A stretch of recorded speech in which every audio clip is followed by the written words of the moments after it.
myself. So I'm Professor Emeritus of Urban Planning from the University of Illinois. I've been working on post-disaster recovery planning for 30 years, something like that. And I've been involved in, been interested and involved in the post-Maria situation in Puerto Rico in many different ways, including this one. So let me just jump in. So eventually I'm going to get to the content of this, but I really want to talk a lot about the process and the context and what this was about and how we got into doing this, because that's where I want us to end up, and hopefully having time to discuss at the end, because that's really, really what it's all about. I hope we can do some collective thinking about what happens next, both in La Playa de Ponce and in the rest of Puerto Rico, and ways in which this might be helpful. And I would also appreciate any critiques, because I'm going to tell this story, of course, from my point of view, which is a North American planner who over the last 2 years has been learning just enough about Puerto Rico to possibly be dangerous. So, so please correct me where that might happen. So let's go in here and let me see. I need to shrink you. I love looking at you guys, but you're obliterating my screen. Okay, we're good. So first, APA has these community planning assistance teams, and I'm quoting off of their website. They organize multidisciplinary teams of planning professionals that volunteer their time, so this is all volunteers, to work with local stakeholders to create a vision plan and implementation strategy. And on the map is the past and current ones that they've done. They've been doing a lot of them lately in post-disaster situations, because there have been capacity needs in those. And so let's see. Okay, this isn't going. I need to glue that. So they got a request from Ponce, and the request came from the municipality and their consultants at the time, which is called the ALC Legal Group. And they were preparing requests for federal recovery funds. Basically, they were, doing getting the FEMA reimbursements, and they were working on trying to get some of the CDBG funds and so on. And so just getting requests for various projects. They're working on that. And then January 2020, the earthquakes came along, which made things even more complicated, added about $200 million more damages in Ponce. And of course, Ponce had longstanding existing problems: pollution of streams, coastal waters, the continued decline of the port, as well as the general economic issues on the island as a whole, which I'm sure everybody knows about. There were vacant structures in the port area, and of course, vulnerability of housing and businesses, continued vulnerability to hurricanes and more earthquakes. So they applied to APA for the CPAT assistance, and the idea was to help to write an overall vision for the recovery funding request. So they had the foresight to realize that instead of just cranking out all these applications for just a lot of individual projects, it would be nice if they had some coherent vision, that there was some sense to all these projects together, as well as some sense that they might be able to. This is like a once in a lifetime chance in terms of the huge amount of money that's available, that they might be able to also address the long-standing problems that had been existing at the time. So I thought this was really very foresighted of them in doing this. And they decided to focus in particular on La Playa de Ponce, thinking that just doing this for Ponce as a whole would be too much.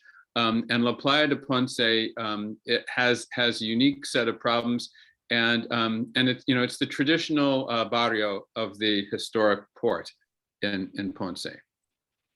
And here it is. I know we have several Ponce residents and former residents here, which I'm really glad we do. For those of you who don't know, so here's Ponce, and I don't know if you can see my little cursor moving around. But here is the outlines of the barrio of La Playa de Ponce. This is the center of Ponce right here. And really the main traditional part of La Playa is along this area right there. And let's see, on the map, let me see if I want to point anything out. So this is the historic center of La Playa. The new port is here. The traditional port was in this area here. This is industrial. There's a fishing port right in here, and La Guancha, the boardwalk, is along here, and there's a beach along there, and of course many other. There's lots of other stuff, but those are, I think, sort of the main features. Anyway, so I was contacted because, you know, I had interactions with the APA. They knew that that I had been doing some work in Puerto Rico and thought that I would be able to put together an appropriate team from the U.S. that would be able to bring some of the skills that would be needed for the issues in LaPlaya. And so this all happened in early 2020. Now, everybody knows March to June 2020, what else was going on around that time. So because of the pandemic, it meant this was going to need to be a virtual visit, which is totally different. APA had never done this before. You know, typically what they do is they fly everybody in for a week. You see the place, you meet stakeholders, you meet with staff, you know, and then in the evenings you brainstorm ideas, and you know, at the end of this very intensive week or so, you get together a report. It's kind of like a charrette. So this was going to have to be very different. In any event, so I was selected as the team leader. We met with myself, APA staff. We met with the mayor at the time, Mayor Melendez, the municipal staff, and the consultants. And they told us what they wanted was new ideas from other places, because the same things they've been doing haven't worked. They wanted strategies for accessing recovery funding, strategies for revitalizing the port, for economic revitalization of a low-income community. And they wanted some urban design and historic preservation approaches for doing this. And the product would be some kind of a strategic vision or framework for a plan or strategy. Hopefully we could identify possible funding sources for those things, and any data and arguments that they could use to help to argue to get the funds that they needed. So my task was to find a team, which was challenging. I wanted design and placemaking ideas that could articulate the desires of the community. So my idea all along was I had no preconceived notions. I wanted us to really listen to the community members first, and I'm glad we have some of them here with us today, because my objective was for us to listen to them and then to articulate their needs back to the municipality, so that the municipality could then use that to articulate those needs to funding agencies. Anyway, so we wanted these design and placemaking ideas. We wanted people who were experienced in doing recovery strategic thinking about how to harness some of these post-disaster funding streams. I wanted people with experience with community-led economic development initiatives that with just modest investments could help to transform, you know, modest strategic investments could help to transform communities. I wanted people with resilience thinking. We needed at least 2 Spanish speakers, because I wanted us to be able to, particularly our interviews with neighborhood residents, I don't speak Spanish, but we really needed to have those interviews in Spanish. And so I used my various resilience planning networks and my AICP networks to identify and recruit team members. And through those networks, here's what we ended up with. We had a couple of others who left us along the way, but we had Larissa Brown, who does community design, David Early from PlaceWorks, who does sustainable development, comprehensive planning and urban design, and he had the help of one of his employees there, Julia Schnell, who did a really great job. We had Juan Felipe Visser from HR&A Advisors, good at urban redevelopment strategies, speaks Spanish, with a little bit of advice from Jeff Hebert, who many of you know, who he works with. I had John Househill and Devin Levine. They're the firm of Househill Levine in Chicago, and they're also very experienced at community planning, urban design, and economic development. Myself, and then Veronica Soto, who is the director of San Antonio Neighborhood and Housing Services, and she has really good experience with neighborhood development and also Spanish speaking. So again, our approach was to observe and listen, although it was virtual, but we did what we could, was to identify that the identification of the problems and the needs would come from community members. We wanted to be asset-based. The idea is that we would be building off community resources rather than assuming there was nothing there and focus on just bringing things in from outside. In other words, you know, we wanted to avoid some of these old failed kinds of solutions whereby you bring in a cruise ships, you bring in a shiny new hotel or something like that as the savior for the community. Those things don't work. So we wanted to have a bottom-up approach. Again, modest investments to leverage broader results. And we wanted to specifically to be consistent with the basic principles of the Reimagina island-wide plan for resilient recovery. We read that carefully, to make sure that we were consistent with the spirit of that. And I also, initially, we worked with some planning and architecture students from UPR and PUCPR in Ponce to help us initially be eyes on the ground. So we did all the usual things. We collected and reviewed plans and documents. I had to schedule team meetings. And I'm telling you, this was all of these. I found really good people, and they're really good, and they're really busy. And I was thinking of showing you my incredible doodle spreadsheet to just, it was a lot of work to schedule meetings with everybody. And we tried to squeeze it. We didn't do it in 1 week, but we tried to do it over 2 months. And then we found 5 interview time slots concentrated into 3 weeks in October. And a couple of technical sessions with city staff. And I do want to give a shout out to staff at the time, Crystal Bell in economic development and Luis Lopez, the planning director. In particular, Crystal, I think, was one of the proponents of doing this. And we were in sync with what we were trying to get done. She provided a list of 24 stakeholders with profiles, contact information, and then she went ahead and scheduled them into the interview time slots that we had. And here we see the name of Diogenes is in here, as well as everybody else who he knows in the community. So this was, we had 9 interview groups. I think we had 22 participants. Anyway, it was something like that over these 3 days. And they were conducted in Spanish. A few of them we conducted in English because everyone was comfortable with that. And so the final challenge of doing this was I had to coordinate all these busy professionals to write this all volunteer report during the November-December holidays of 2020. And then we had the election that occurred in November, elected a new mayor, Luis Irizarry. And as you in Puerto Rico know, that meant that all of those staff people we were working with and the consultants and everybody, they all disappeared in the new year.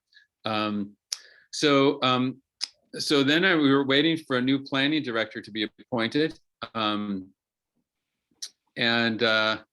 Actually one was appointed, and I was starting to work on arranging a meeting. And then I don't, some of you probably know, but anyway, why, but anyway, he resigned. And I tried several times in February and March to arrange meetings with new staff. The idea would be that we could run our draft document by them, get their comments, get them to buy into it, make some changes for them. But that never occurred.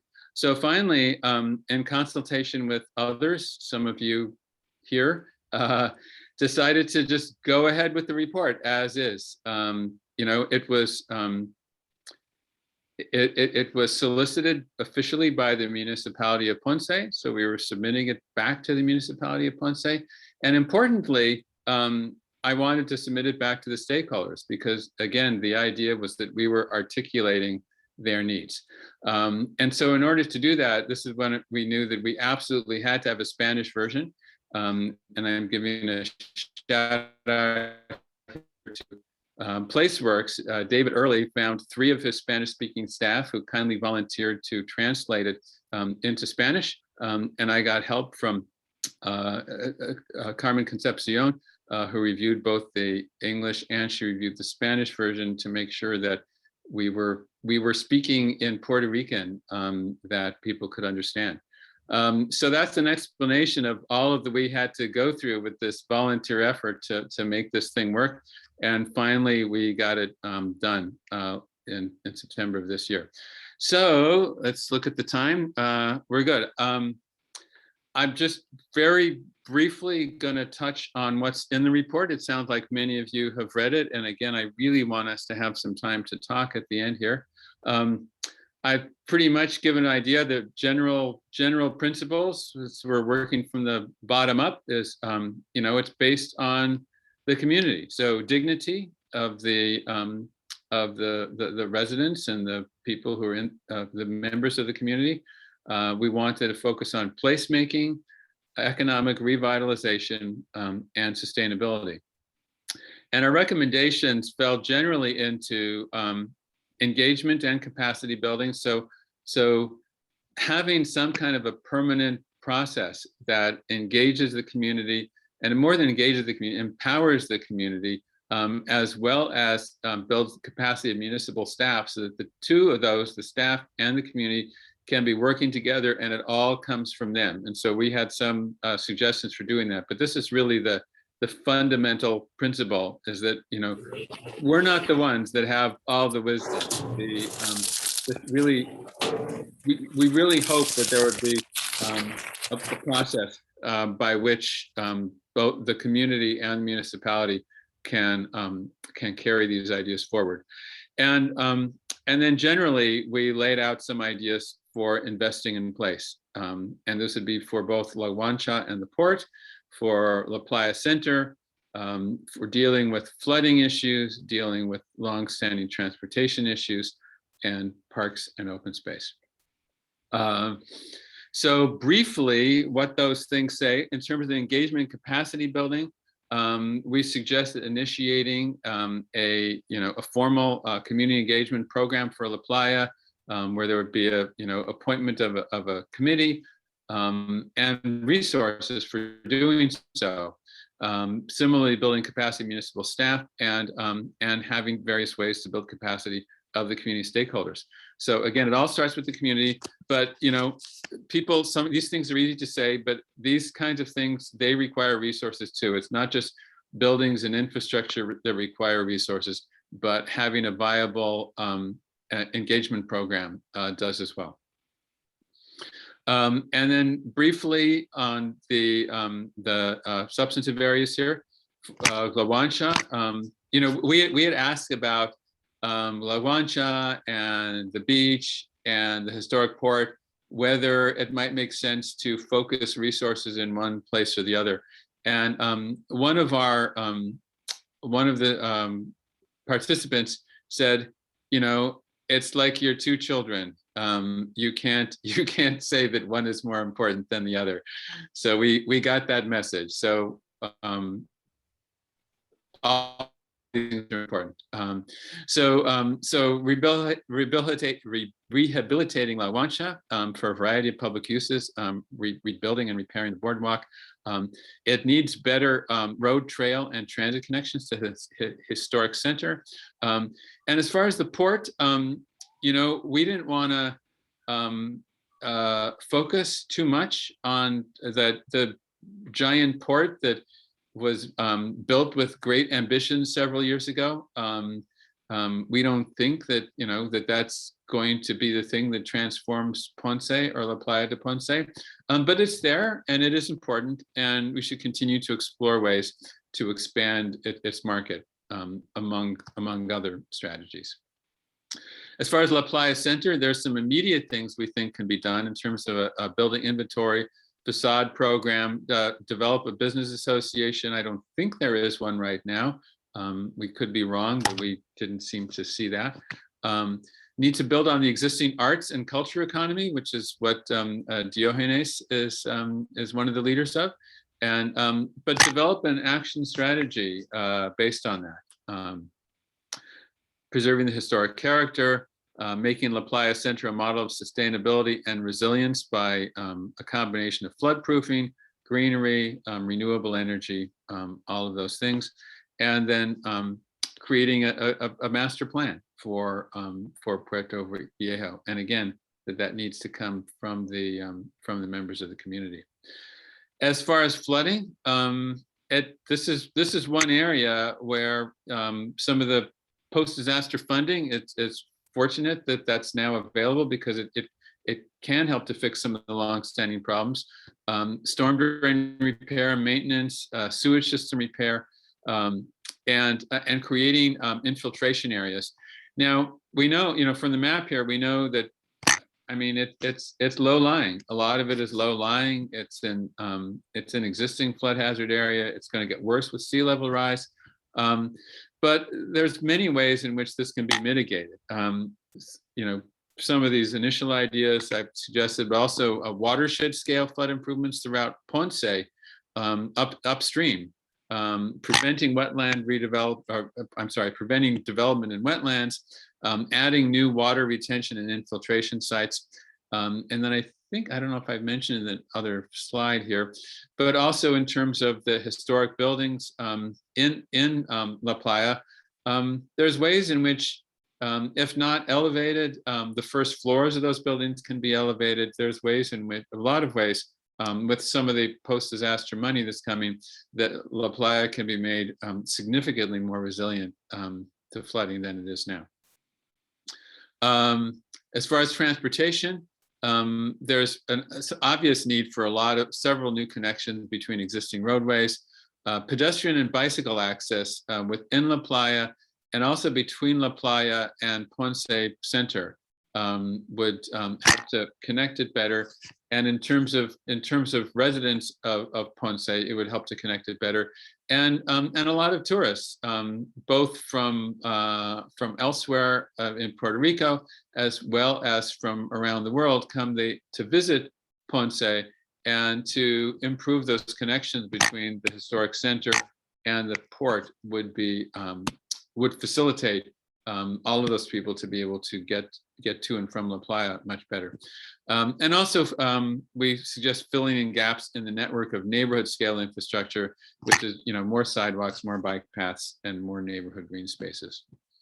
And finally, on parks and open space, our vision was a connected network of green, sustainable, and resilient parks that would be there for the enjoyment and health of residents, but also for visitors. And again, these are visitors from elsewhere in Ponce, visitors from the region, visitors from elsewhere on the island, and visitors from beyond. So specifically, and in the report, we call them out by name, and there's some numbers here on the map to improve and maintaining the existing parks for resilience, for green space, for resident accessibility, for both active and passive uses. The parks and the connections of the parks should be more sustainable and resilient. We'd like to see more vegetated green space in the parks, which again will increase infiltration and help to provide climate mitigation as well. And then if possible, to as opportunities arise, to expand public property along the LaPlaya coastline, and again, as opportunities arise, to provide continuous waterfront connections and living shorelines, rather than thinking about as particularly as sea level rise and coastal erosion increase, instead of thinking immediately towards having big giant concrete walls, that living shorelines would be preferable where possible. So good. So that was my quick run through of all of that. And what I'm looking for here, again, getting back to process and context, is now what? So we submitted this to the municipality. I heard back that, yeah, they'd like to talk to us sometime, and they're interested in it. But that's it. I still hope the municipality is going to find it useful in packaging their recovery funding requests. In particular, what we really hope is that it provides some some additional ammunition, if you will, for local stakeholder groups to use to support their arguments for community improvement requests to the municipality.